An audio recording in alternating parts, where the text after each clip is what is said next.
Silk Smita ये नाम है दक्षिण भारत की एक ऐसी अभिनेत्री का जिसने अकेले अपने बूते न जाने कितनी फिल्मों की नैया पार लगा दी। लेकिन इनकी जिंदगी भी किसी फिल्मी कहानी से कम नहीं थी। इस वीडियो में हम आपको सिल्क स्मिता की जिंदगी से जुड़े कई सारे सच बताने जा रहे हैं। 2 दिसंबर 1960 को जन्मी सिल्क ने मात्र 17 साल की उम्र में अपने फिल्मी करियर में 450 से भी ज्यादा फिल्मों में काम करके तहलका मचा दिया था। 23 सितंबर 1996 को वो अपने ही घर में पंखे से लटकी हुई पाई गईं। सिल्क की जिंदगी पर अब तक 3 फिल्में बन चुकी हैं, लेकिन फिर भी कुछ कहानियां ऐसी हैं जिन्हें कभी कहा नहीं गया। आज वही कहानियां हम आपके सामने रखने जा रहे हैं। सिल्क का जन्म एक गरीब तेलुगु परिवार में हुआ था। उनकी माँ और पिता काम करके किसी तरह अपना और अपने बच्चों का भरण पोषण करते थे।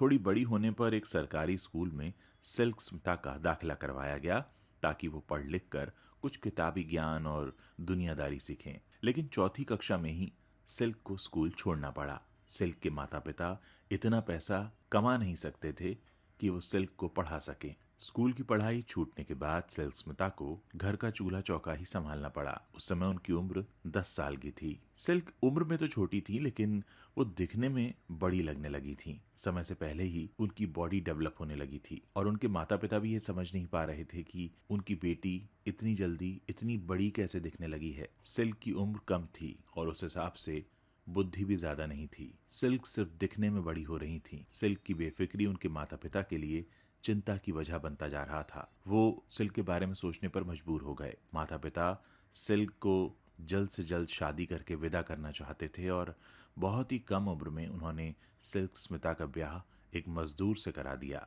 इस तरह माता पिता ने अपने सिर से बोझ हल्का कर लिया। जिस घर में सिल्क शादी करके पहुंची वहां भी उनके साथ अच्छा व्यवहार नहीं होता था। उनका पति शराबी था। शराब पीकर वो सिल्क को पीटता था और उसकी गलतियों की गालियां उसके परिवार और बाकी के लोगों को सुनाई जाती थीं। कभी कभी उनके ससुराल के लोग, उनके देवर और ननद उन्हें पीट देते थे।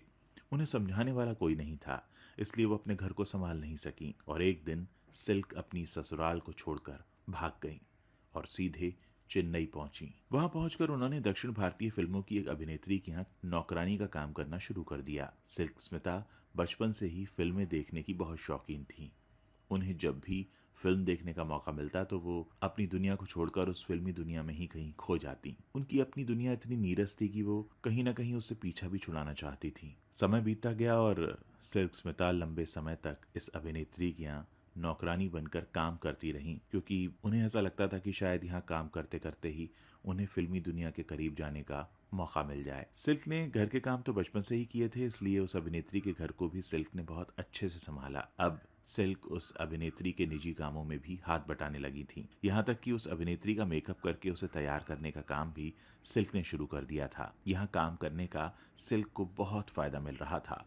वो उस अभिनेत्री से मिलने वाले सभी फिल्म निर्माताओं और निर्देशकों से भी अपनी जान पहचान बढ़ाने लगी थी। एक दिन एक जाने माने फिल्म निर्माता की गाड़ी देखकर सिल्क स्मिता बहुत प्रभावित हुई और वो दूर से ही खड़ी होकर उस गाड़ी को देखने लगी। इस पर उनकी मालकिन ने तंज कसते हुए कहा कि इस बड़ी गाड़ी को देखकर कहीं उसमें बैठने का सपना तो नहीं पाल रही हो। अपनी मालकिन की ये बात सिल्क को अच्छी नहीं लगी और उन्होंने पलटकर जवाब दे दिया कि वो एक दिन ऐसी गाड़ी में जरूर बैठेंगी और वो गाड़ी खुद उनकी होगी। उस दिन के बाद से सिल्क ने फिल्मों के लिए ऑडिशन देना शुरू कर दिए। वो किसी एक्टिंग स्कूल में तो नहीं गई और ना ही उन्होंने कहीं से अभिनय सीखा, बस ऑडिशन देकर ही चीजों को धीरे धीरे सीख रही थीं। उन्होंने एक फिल्म के ऑडिशन में ही कुछ इस तरह की कामुक अदाएं दिखाई कि उन्हें इस फिल्म में एक आइटम नंबर करने के लिए ले लिया गया। सिल्क की अदाएं काम कर गईं और धीरे धीरे उनके पास आइटम नंबर के लिए कई फिल्मों के ऑफर्स आने लगे। कुछ ही समय में सिल्क अपने समय की दक्षिण भारतीय सिनेमा की आइटम क्वीन बन गईं।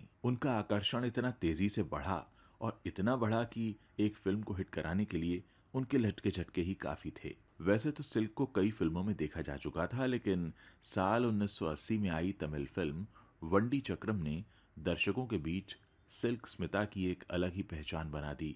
इस फिल्म में वो एक शराब का ठेका चलाने वाली लड़की बनकर नजर आईं।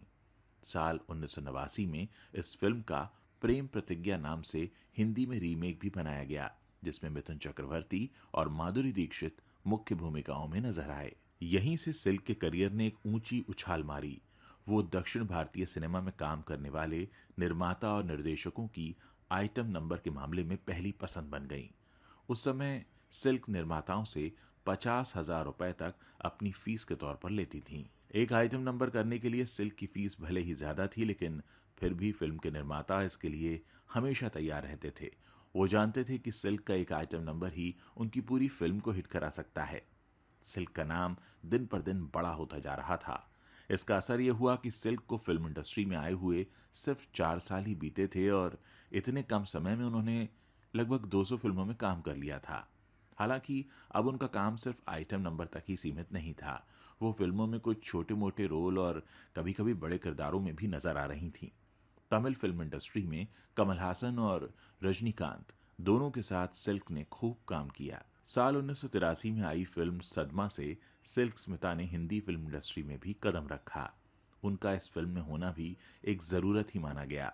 उस समय सिल्क स्मिता के चर्चे हर तरफ थे और ये फिल्म साल 1982 में आई तमिल फिल्म मुंदरम पिराई का ही रीमेक थी। फिल्म के निर्देशक बालू महेंद्र को इस फिल्म की कहानी बहुत धीमी लगी। वो इसमें कुछ तड़कता भड़कता करना चाहते थे और चाहते थे कि फिल्म के मुख्य कलाकार कमल हासन और श्रीदेवी के बीच कुछ बोल्ड सीन्स फिल्माए जाएं। उनके साथ तो ये संभव हो नहीं पाया, इसलिए उन्होंने इस फिल्म में सिल्क स्मिता को ले लिया और सिल्क ने इस फिल्म की बेहद दुख भरी कहानी में कुछ रंग भर दिए। सैकड़ों फिल्मों में काम करने के बाद अब सिल्क का करियर ढलान पर आने लगा था। दरअसल लोग उनके एक ही तरह के काम से ऊब गए थे। तब उन्होंने अभिनय छोड़कर फिल्म निर्माण करने में हाथ आजमाया। इसी बीच उन्होंने एक डॉक्टर से शादी भी की, जिसकी मदद से सिल्क ने फिल्मों का निर्माण किया। हालांकि जिस तरह दर्शकों ने उन्हें नकार दिया था, उसी तरह उनकी बनाई हुई फिल्मों में भी कोई दम नहीं था। अपने करियर का ऐसा समय देखकर सिल्क स्मिता बहुत निराश हुई और उन्होंने सबसे अलग होकर शराब को ही अपनी दुनिया बना लिया। अंत में 23 सितंबर 1996 को वो अपने घर में पंखे से लटकी हुई पाई गईं। पुलिस की छानबीन में उनकी मौत को आत्महत्या का नाम देकर केस बंद कर दिया गया। 2011 में एकता कपूर ने सिल्क के जीवन पर आधारित एक फिल्म द डर्टी पिक्चर का निर्माण किया। इस फिल्म का निर्देशन मिलन लूथरिया ने किया था और सिल्क की भूमिका निभाई थी अभिनेत्री विद्या बालन ने। ये फिल्म सिल्क के भाई वी नागवारा प्रसाद को अच्छी नहीं लगी और उन्होंने इस पर सवाल उठाए। इस उठती हुई आवाज को देखकर एकता कपूर ने तुरंत अपना बयान बदल दिया और उन्होंने कहा कि ये फिल्म सिल्क स्मिता के जीवन पर आधारित नहीं है। इसके बाद कन्नड़ा भाषा में भी डर्टी पिक्चर सिल्क सकत हॉट नाम की एक फिल्म बनाई गई, जिसमें सिल्क का किरदार पाकिस्तानी अभिनेत्री वीना मलिक ने निभाया। सिल्क के जीवन पर ही मलयालम भाषा में भी क्लाइमैक्स नाम की फिल्म बन चुकी है। इस फिल्म में सिल्क के रूप में सना खान नजर आई थीं। तो ये थी सिल्क स्मिता की कहानी। अगर आप आगे भी इस तरह के वीडियोस देखना चाहते हैं तो आप हमें कमेंट करके बता सकते हैं। अगर वीडियो अच्छा लगा हो तो इसे शेयर कर सकते हैं और हाँ, इस चैनल को सब्सक्राइब करना मत भूलिएगा।